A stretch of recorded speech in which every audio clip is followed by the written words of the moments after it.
As we now shift our focus to Tish'a B'Av, so the question we all have to ask ourselves is Tish'a B'Av still relevant in our lives? This might be my own experience, it might be shared by others, but it seems that year after year it becomes harder to connect to the notion of a destruction of a Beit HaMikdash and why that matters. We live relatively comfortable lives in the United States. In Bergen County specifically, we have a lot of amenities. Our choices of shuls, our choices of schools, our choices of restaurants. We're doing okay. And so the question is, why every year do we spend a day mourning the Khurban? And do we feel that it's relevant still in our lives? That's something all of us in our own time can answer that question privately. But I want to share an insight that hopefully will be something we can chew on for the next 24 hours. You know, this night, the night of Tish'a B'Av, really stems historically from a night referenced in the Torah. The Torah in Parashat Shalach, in the episode of the Meraglim, describes how the spies came back with their negative reports. We're all familiar, the Jewish people heard the negative reports. V'tisar kol ha'edah v'yinuat kolam v'yibku ha'am b'layla hahu. And the entire Jewish nation cried on that night. What was that night? So we're all familiar. The Gemara tells us, Osa alayla Tish'a B'Av haya. The night the report came back from the spies, the Jews cried, was Tish'a B'Av.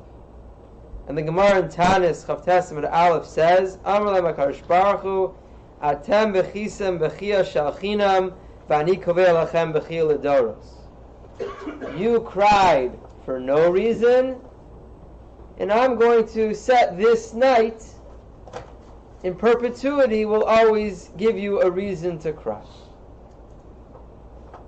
And historically, our rabbis teach us that so many different events, tragedies, destruction, pogroms, have happened on Tish'a B'Av.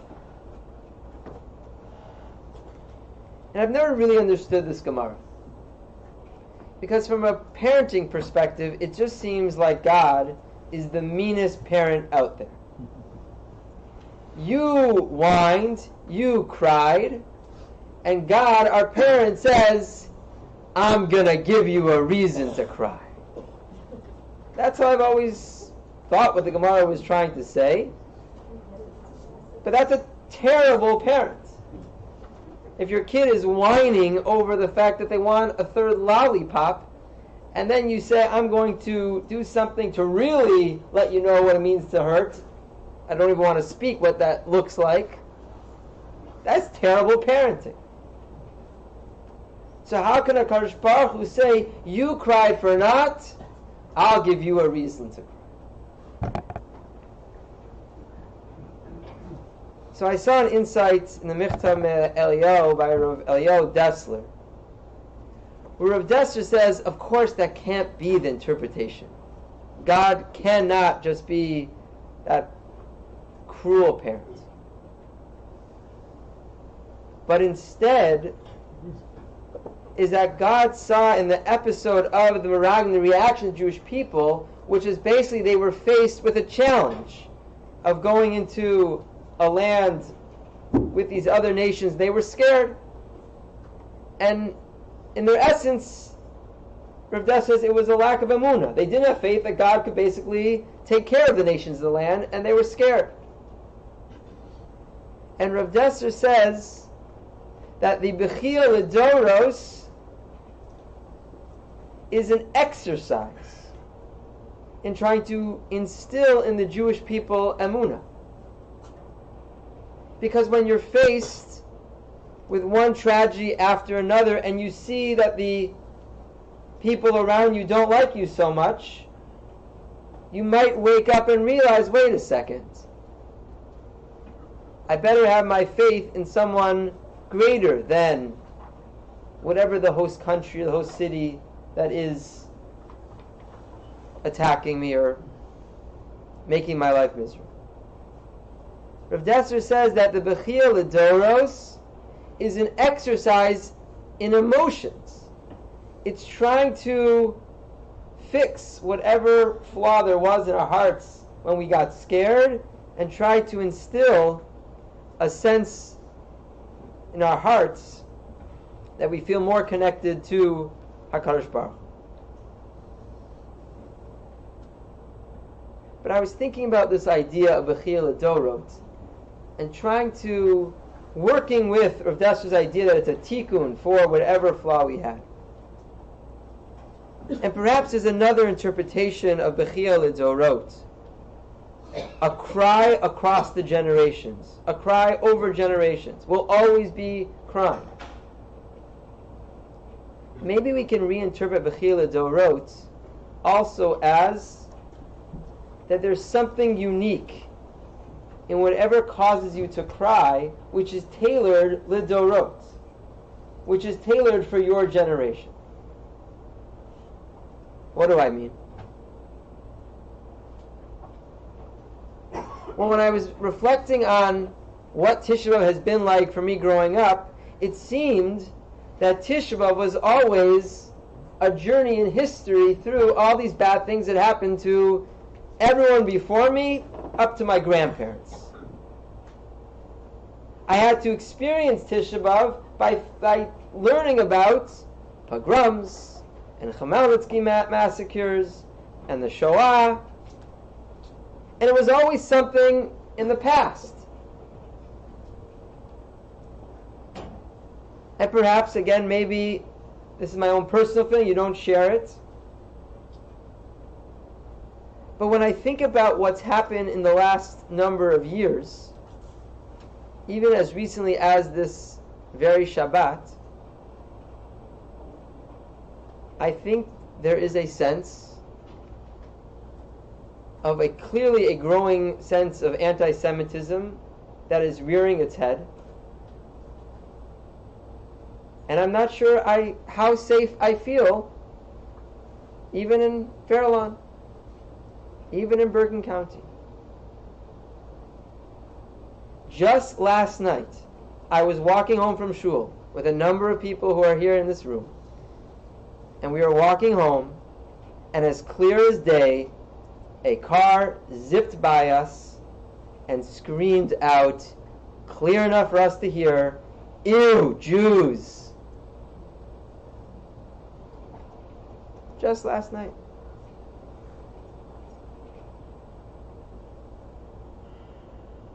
And I know the people I was with, some kind of felt like, okay, whatever, and some of us were saying, I don't remember that ever happening to us.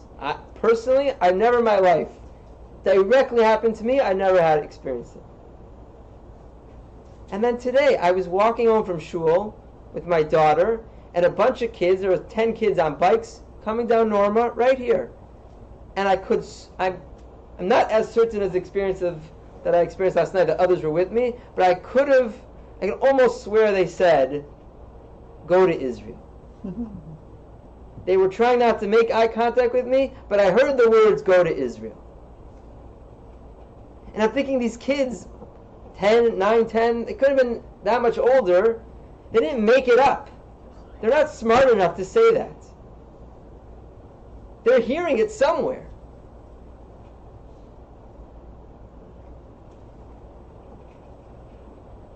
And so when I think about this Tish'a B'Av, I don't think about the same way I've looked at other Tish'a B'Avs, where I need to look into the past to connect. But I think a refrain that we'll say over the next 24 hours in the keynote, especially tomorrow, but we'll even say it tonight, Oy meh hayalanu. Woe has happened to us. Or what has happened to us? What has happened to the world? What has happened to the United States that I thought was proud to have us as a part of their citizenship? Oy mehayolanu. It's not just historical. The Bechia L'Doros is telling us that in your generation there will be a new cry. And the Bechia L'Doros is going to wake you up, or not. Say, Oy mehayolanu. That it's happening to us. It's not by Yenim.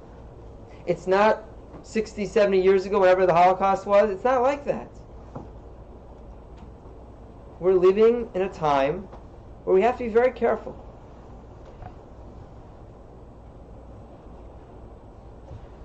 So, Oy mehayolanu. Look what has befallen us. We can write a kina just of this past year. The imagery of the Tree of Life synagogue, of a shul, of people hiding in closets and back rooms to try to stay alive. Oy mehayolanu. Of the Chabad in Poway, the images of Rabbi Goldstein and his mangled hands that were blown off by a shooter and a Chabad, because he was trying to save the children, get them into a safe room. Oy mehayolanu. And it's not just the Jewish community. It was just this past week. The mass shootings in the hundreds.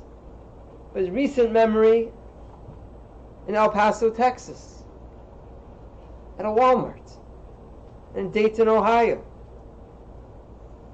at a bar or restaurant, but regular places. I was listening to or watching a clip of this former Marine, a hero who was at the Walmart, who, the little bit that I heard, was that he was basically throwing cans at the shooter to try to distract him, because the shooter was just picking off people coming out of Walmart. And he said his mother is like an avid gun enthusiast. And he goes to his mother and says, "Give me your gun." She says, "I didn't bring it. I thought we were going to Walmart. So I didn't bring it." Oy mehayolanu. That people have to think twice before going to shul. That people have to think twice if they're going to go to a mall. That people have to think twice if they're going to go to Walmart. Oy mehayolanu. What's happened in our generation? And so what I take out of all that's happened in the past year or a few years, or I don't know how long it's been, is that personally, I can only see the relevance and the importance in the day we're about to commemorate.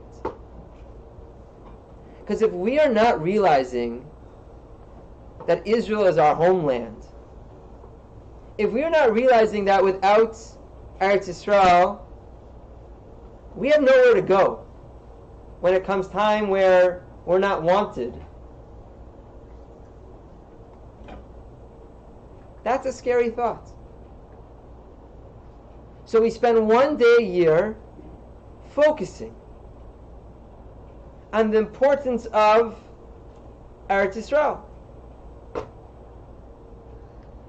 But it's not just the fact we have Sahal, which is tremendous, but Tish'a B'Av is all about Richuk of HaKadosh Baruch Hu, distance. And as great as Eretz Yisrael is today, and as important as it is as the answer to all of our concerns, even the Eretz Yisrael that we know today is lacking without a Beis HaMikdash.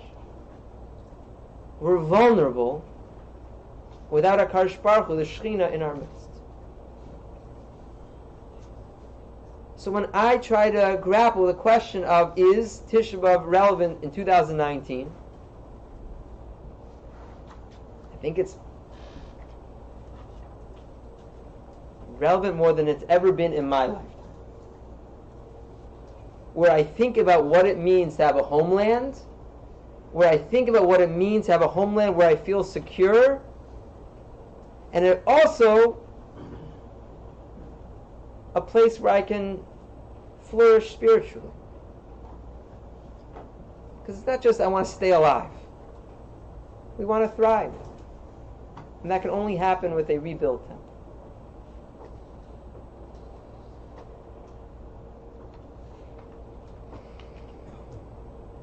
Maybe that's what the Tish'a B'Av this year is all about. A Bechia L'Doros which maybe will speak to us in a way it has not spoken to us in years past.